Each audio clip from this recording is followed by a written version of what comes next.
какво ни дава капитализма. Искам да обърна внимание, че не казвам какво ни е дал, а какво ни дава. Т.е. какво ни е дал и продължава да ни дава с доктор Райнер Цителман. Той е автор на В защита на капитализма, развенчаване на митовете. Една книга, моля да я покажат на екрана. Една книга, която беше издадена преди няколко месеца от издателство Рива. Тя е издадена освен на български на още 30 езика и е представена в 30 страни. Аз знам за представенията в Съединените щати, в частност Нью-Йорк, Стокхолм, Прага. Навсякъде минава с голям успех. Днес доктор Цителман имаше лекция в Новия български университет, което мина много добре, с два от департамента там. Вчера имаше лекция в Софийския университет, в Философския факултет.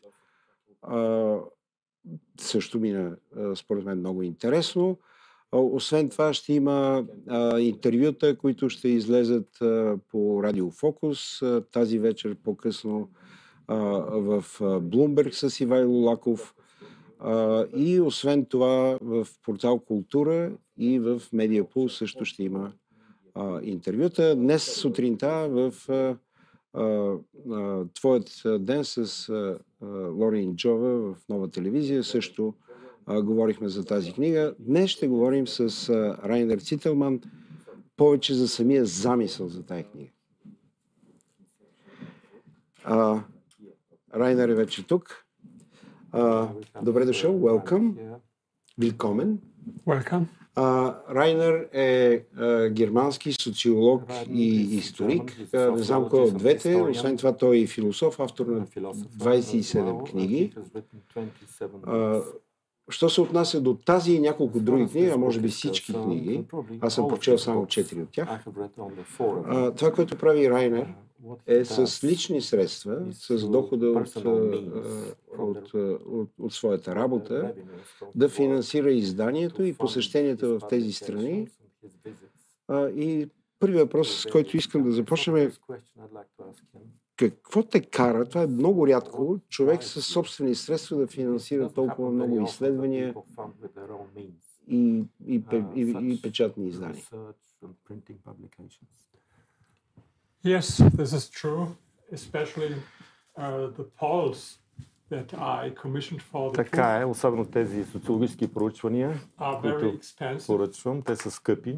I commissioned the biggest poll ever about the image of capitalism. Поръчах най-голямото изследване за имиджа на капитализма. And another poll about the image of wealthy people. И другото изследване за имиджа на богатите хора.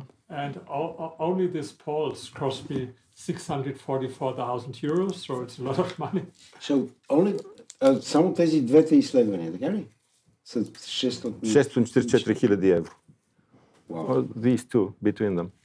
Yes, the one about capitalism in 34 countries and the other one about the image of rich people in 13 countries, so all in all 47 countries, and it was 644,000 euros for these polls. And of course, in addition to this, it costs a lot of money to travel, and I don't spend the night in the youth много пари отиват също за пътуване. В 47 общо страни съм ги поръчал тези изследвания и бяха 30,000 евро. Чук сега двете заедно. Пътуванията също костват много пари. And it's correct, there are not a lot of people who do similar things. Не са много хората, които го правят така. But the reason is, I think there would be a lot of more people who would do it if they had the opportunity. Нараства, бил по-голям брой на хората, които го правят това нещо, ако имат такава възможност. Какво означава да имат такава възможност? What do you mean by having the opportunity? To have the money, because ако разполагат с парите. I started as an historian. Започнах като историк. For 15 years I was an entrepreneur. 15 години бях предприемач. I founded the leading population Основах водеща компания за връзки с обществеността, в областта на недвижимите имоти в Германия. And I was a very successful investor in the German real estate. Постигна голям успех в този бизнес, недвижимите имоти. And so I earned a lot of money, and now I have the opportunity to go back Печелих много и се върнах към нещата, които правих в по-ранни години. Ние ще говорим за тези неща, но искам да попитам нещо друго. Доколкото знам, твоята дисертация е за Хитлеровия национал-социализъм. И това е една от най-интересните публикации за този период на Германия, включително предизвиква голямо обсъждане в немската историческа школа с нейните родоначалници Франс Монзен и други. Какво те привлече в изследването на национал-социализма? Of course, for everyone in the world, but especially everyone in Germany, it is a challenge to understand света, но и за германците е предизвикателство. Трудно е да разберат какво е станало точно и как можа такова нещо да се случи. Човек като Хитлер да постигне такъв успех, да убеди милиони хора, за да изпитвате ентусиазъм и да се стигне до Втората световна война, която и бяха убити 6 милиона евреи. Други престъпления също са на неговата съвест. Разбирането на този период от историята е предизвикателство за всеки, особено ако живееш в Германия. Като бях млад, на млади години бях марксист.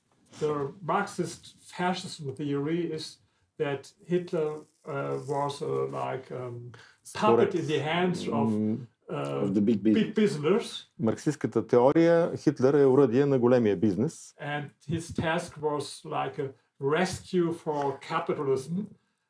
И задачата му е била да спаси социализма. Капитализма. The most popular quote about най-популярният цитат за фашизма comes from someone from Bulgaria. Идва от България. Често го цитирам, Георги Димитров, който казва на Конгрес на Интернационала. Фашизма е най-крайният вариант на диктатурата на финансовия капитал. И аз вярвах в това, като бях млад. И като започнах да чета повече за Хитлер, бях първия, който прочете всичките му речи, събра ги всички. Разговорите му в по-вътрешен кръг,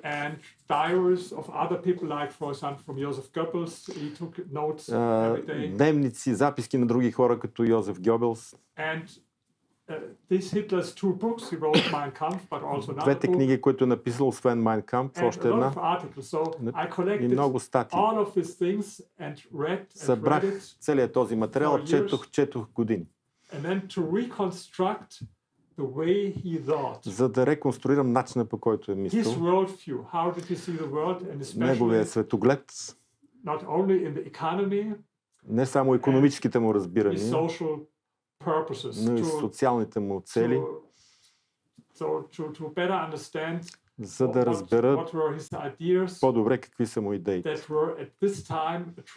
които по това време стават привлекателни за много хора. Особено работническата класа, 40% от гласовете за неговата национал-социалистическа работническа партия идват от работническата класа. Но от умни, по-образовани, културни хора, от бизнеса, интелектуалци дори.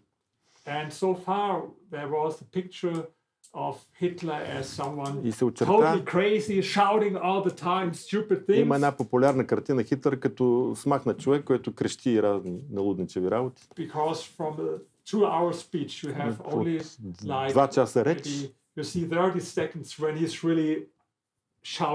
има 30 секунди, в които той крещи разни крайни работи, но това не е цялата реч. Това е опасността. Някои хора смятат, че should always be very stupid people. Престъпниците трябва да бъдат глупаци. But stupid people are not dangerous as Но criminals. глупаците не са опасни престъпници. Dangerous are the intelligent ones. Опасни са интелигентните. And Hitler belonged to this part. Хитлер спада към тази част. He read a lot of books. Чел Every е night he read много книги, books всяка вечер той history, чете economy and исторически military, книги, икономически, a lot of things. военни, други неща. And he had the way he thought was, of course, without any kind of moral. Неговият начин на мислене е лишен от морал. Any kind of moral. And I found out, for example, in the economy, Установих, че по отношение на икономиката, that he became more and more an admirer of Joseph Stalin. той започва все повече да почита Сталин. Of course, not in the public, because he was in war. Не публично, защото особено когато се намира в състояние на война с Съветския съюз.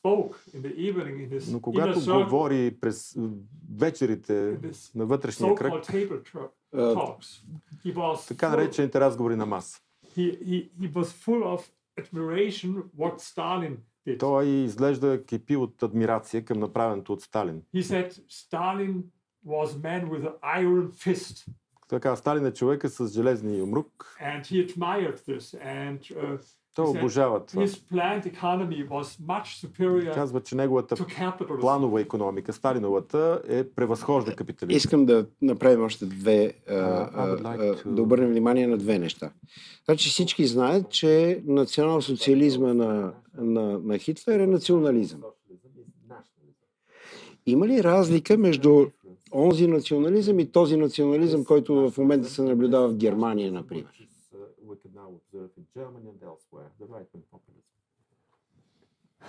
It's difficult to have historical parallels between different kinds паралели. Нека да обясня защо питам. Защото аз виждам много общи неща в политиката на примерно български партии, риториката на български партии, с риториката на Хитлер. Аз съм единствения в България, който е превел програмата на неговата партия, на партията на Хитлер, на български. Оказва се, че няма такъв превод на български. И онова, което виждам е, че по повод търговията, по повод отвореността на пазара, особено търговията на дребно, заклинанията срещу големите търговски вериги. Това ние го имаме в България, ние го имаме сега при новото управление в Словакия, ще го има. Виждаме така наречения дребен бизнес, който той претендира, че трябва да бъде национален и така нататък. Нещо подобно се случва във всички страни в Европейския съюз в момента. Дори в един и същи риторически, лингвистичен повторение.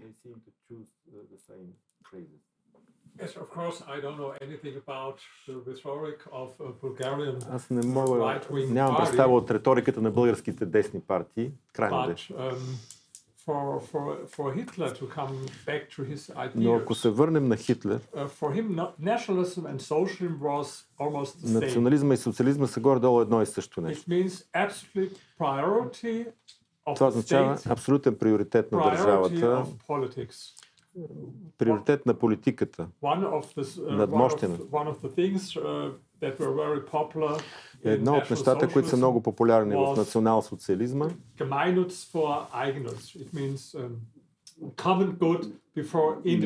че общото благо стои над индивидуалното. Du bist nichts, dein Volk ist alles. That means you are nothing. Ти си нищо, да. Your people ти си нищо, народа е всичко. And this is a counterpart to individualism, това е противоположното на либерализма, индивидуализма и капитализма. И тук идва втория ми въпрос. We come to my second question.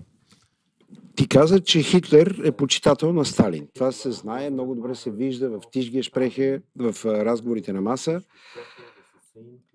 Има ли някаква разлика между национализма на Хитлер и Германия по време на неговото управление и, примерно, национализма на Сталин и съветската система?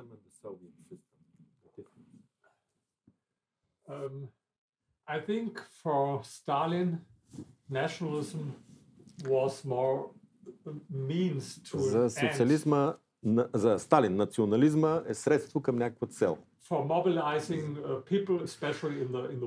Да мобилизира хората, особено по време на войната.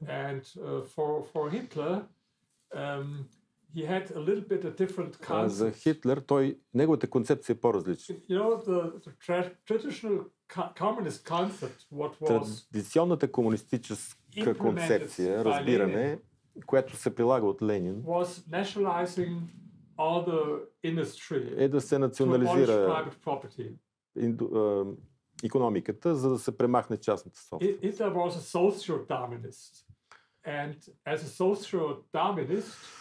Това е социален дарвинизъм.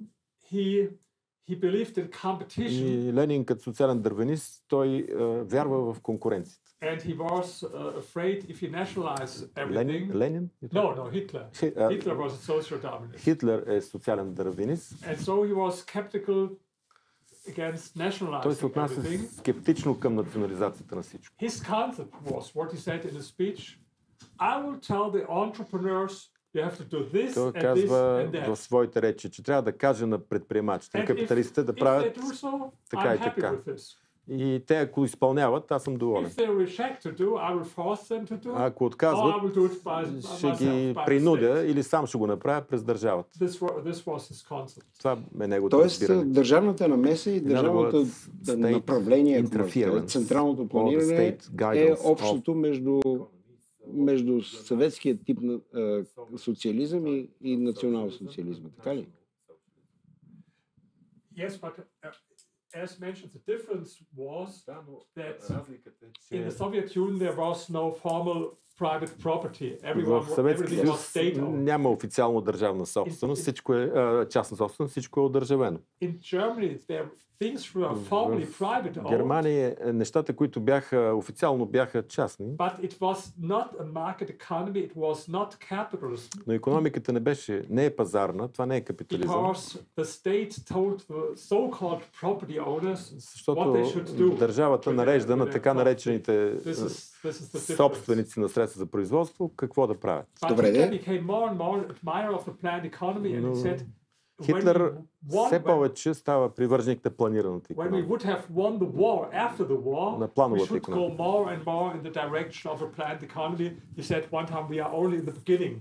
И казва, като спечелим войната, ще вървим в посока на плановата икономика, сега сме само в началото. For example, he said only to add this, he said one time, in the Soviet Union, no one had hunger, there was no starvation, no one was jobless.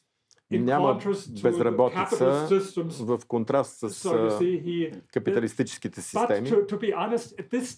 Но честно казано, по това време, той не е единственият, който говори. Много хора вярват, че плановата икономика превъзхожда капитализма.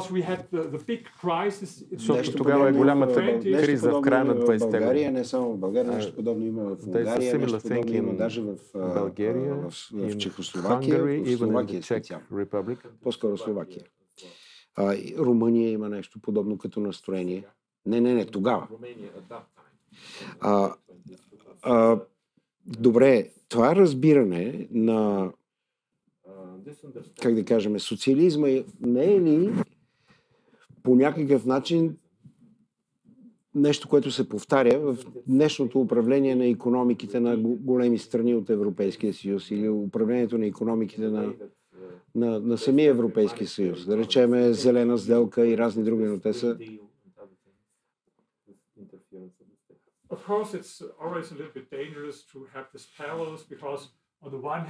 Да, малко е опасно да имаме тези паралели, да правим тези паралели, защото от една страна има една престъпна система, която убива много хора. Сега системата е различна, демократическа. Но по някакъв начин икономиката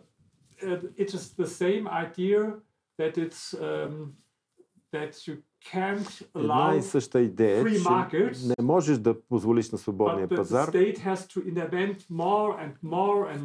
но държавата трябва да се намества все повече.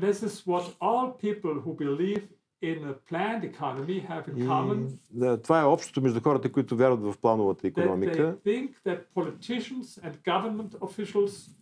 Те смятат, че политиците и чиновниците разбират по-добре, отколкото милионите потребители и предприемачи. Накратко, ако го кажа, каква е разликата между пазарната икономика, капитализма от една страна и плановата икономика от друга? Пазарната икономика означава демокрация в икономиката.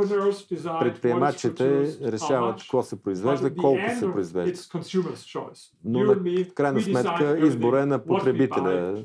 Аз и вие решаваме какво да правим. Това е демокрация в икономиката. Плановата икономика, политиците измислят нещата, държавните чиновници. Ето това става днес. В минали времена автомобилната промишленост, която прави коли като Мерцедес, БМВ, те решаваха какво да произвеждат. В крайна сметка потребителите ги харесваха тези коли по цял свят.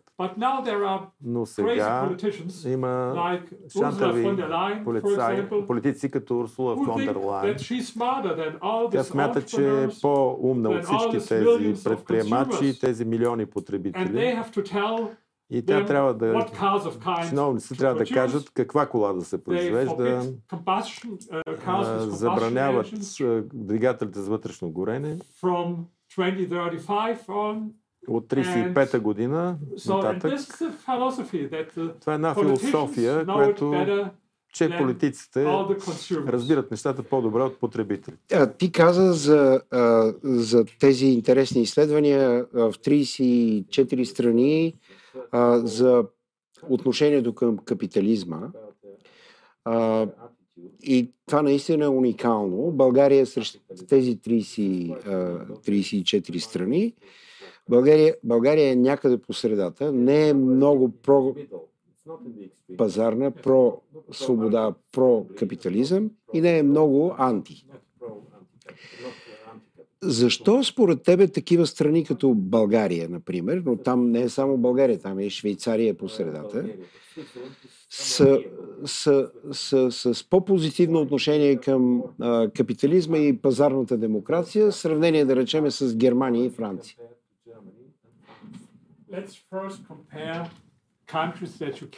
Нека сравняваме най-напред страни, които можем да сравняваме.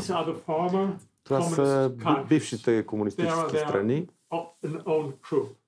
Те са отделна група. И ако видите резултатите от нашето проучване,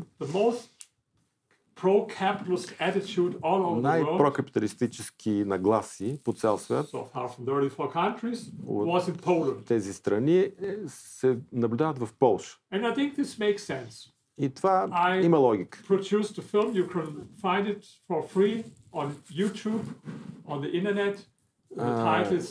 Един филм, който може да се види в интернет. Полша от социализъм към просперитет. Полша е една от най-бедните страни в Европа през 80-те години. Даже от Украйна е по-бедна. Брутният вътрешен продукт на глава от населението е наполовина на този на Чехословакия. Те провеждат тези хубави икономически реформи. Стандарта на живот се вдига удивително високо. Много е отчетливо, че капитализма, това е историята на успеха на Полша. Полша е отгоре.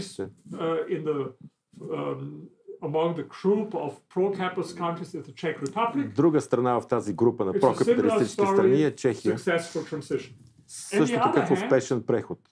От друга страна, най-лош образ имидж има капитализма в страни като Русия, Босна,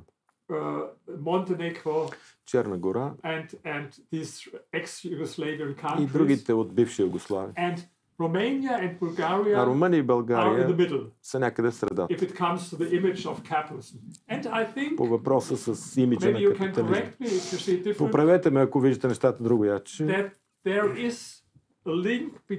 Има връзка между това какво е станало в реалността и как хората гледат на нещата. Защото прехода към капитализма в Полша и в Чехия работи, но се е провал в Русия, ужасен. Но ако ме питате, в Русия това не е капитализъм. Те започват в началото на новия век с Путин да се развиват в тази посока към капитализъм, но от 2003 година се превръща в клептокрация, където хората крадат парите на народа. Това, което е важно, че да унищожиш свободата в Русия, унищожаването на правата започна на два пъти с унищожаването на частната собственост. Първата е 1917 година с Октомврийската революция, когато премахват частна собственост. Втория път е 2003, когато с случая Ходорковски, когато държавата краде собствеността на предприемачите. Важно е да се разбере, че частната собственост е толкова важна за свободата. Ако започнете да унищожавате частната собственост, сте започнали да унищожавате свободата. Разбира се, руснаците си мислят, че това е капитализъм. И те са против този капитализъм. Но ако това беше капитализъм, аз значи щях да бъда антикапиталист номер едно. И сега да кажем за Германия и Франция. Защо толкова не харесват капитализма? Why do they dislike capitalism so much? В много страни става това нещо, защото с времето те забравят защо, на какво се дължи техния успех. И почват пак да правят шантави неща. И тези шантави неща, те не ги накърняват, не им вредят веднага. Една аналогия, да дам контекст малко. Представете си, че някой има хубаво тяло като мен и започва да яде много шоколад, сладолед, пици, пържени картофи. И накрая и става 170 кг. 170. Това е социализъм. След това започва, минава на диета, спира шоколада и сладоледа и т.н. След година-две пак се връща към хубавото си тяло. И се задържат така, но след 2 години си казва, ама защо пък да не ям сладолед? Нямам проблем с теглото, ще ям сладолед. Какво става на следващия ден? Нищо не става. Не, че изведнъж се събуждаш и си дебел, нищо не става. Така казва, айде още един сладолед, още един шоколад и така. След месец 1-2 кила отгоре, но няма голямо. Дали е 80 или 82, тялото му се е добре, но продължава в същия дух, яде все повече и накрая ето така, той е забравил на какво се дължи успеха му. Казва, нямам проблеми с теглото. Но именно защото не е ял тези неща. Така става и с народите и с страните. В Германия след Втората световна война имахме тези реформи към свободна пазарна икономика. Това беше фундамента на нашия успех. След това обаче хората забравят. Каква е била причината? Ами може би, защото сме германци, защото сме такива усърдни. Това е един фактор, да, но другия фактор е пазарната икономика. В края на 90-те години Германия се превръща в болния човек на Европа. Тогава Герхард Шрьодер, социал-демократ, канцлер, разбира какво става, къде се объркват и започва, слага страната на диета. Намалява данъците от 53 на 42%, намалява регулирането на трудовия пазар, реформи към свободен пазар и Германия преживява много просперитет. И след това германците пак забравят на какво се дължи техния успех и започват пак да регулират. Но това става в много страни по цял свят. Много бих искал и българското правителство да мине на диета. I would like the Bulgarian government to get on a diet. Yes. But with taxes, I think we have not a problem. I think you have С данъците нямате проблем. Имате едни от най-ниските данъци в света, само 10%. Това не е проблема тук в България. За сега. For the time being. Само да кажа един закон на Красен Станчев на политическата икономика. И то е, колкото повече пари събира правителството и колкото повече дига разходите, толкова повече пораства глупостта на правителството.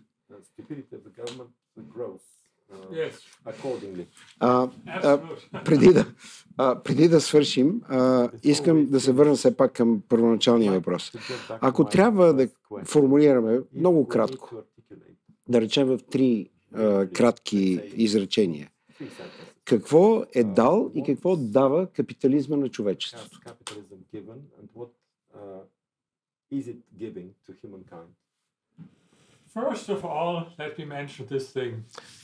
Напред нека спомена това, че преди капитализма, преди 200 години, 1820 година, 90% от населението на света живее в крайна бедност, 90%. Днес са по-малко от 9%. Като половината от това намаляване става последните десетилетия. След срутването на комунистическата система, дори през 80-те години процента на хората, които живеят в края на бедност е 43%.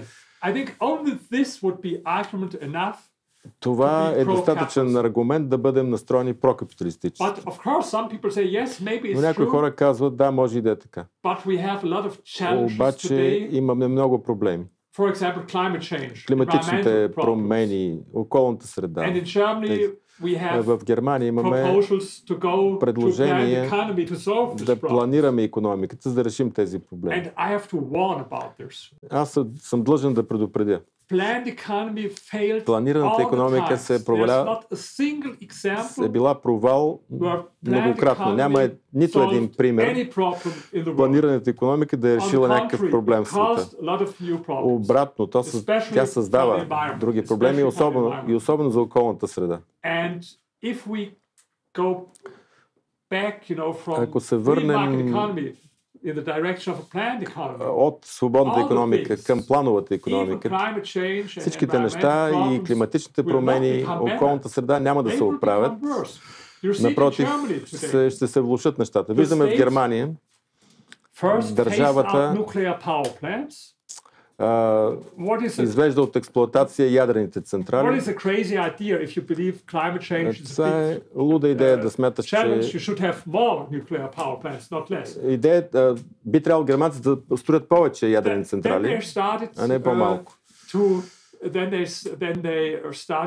След това започват да премахват тези въглищните електроцентрали, забраняват фракинга на газ.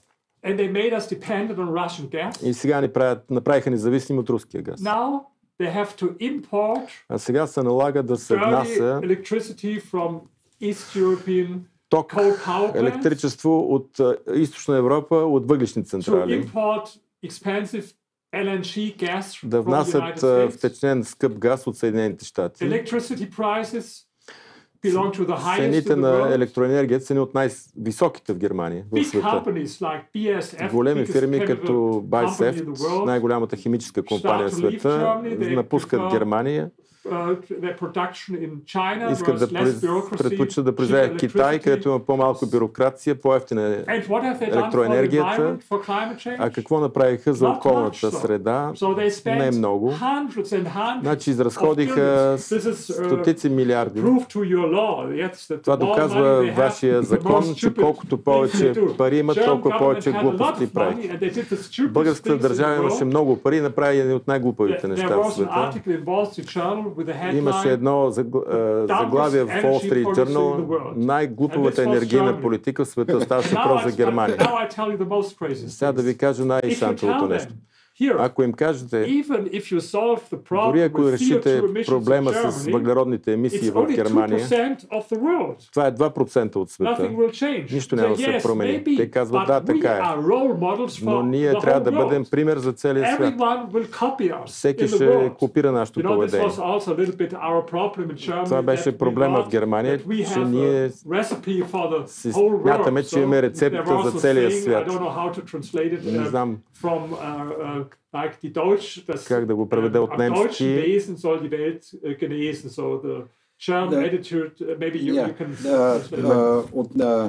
От немското отношение в света всички поумняват. Ето това мислят тези зелени. Че всеки трябва да гледа към Германия и да иска да възприеме нашата шантова политика.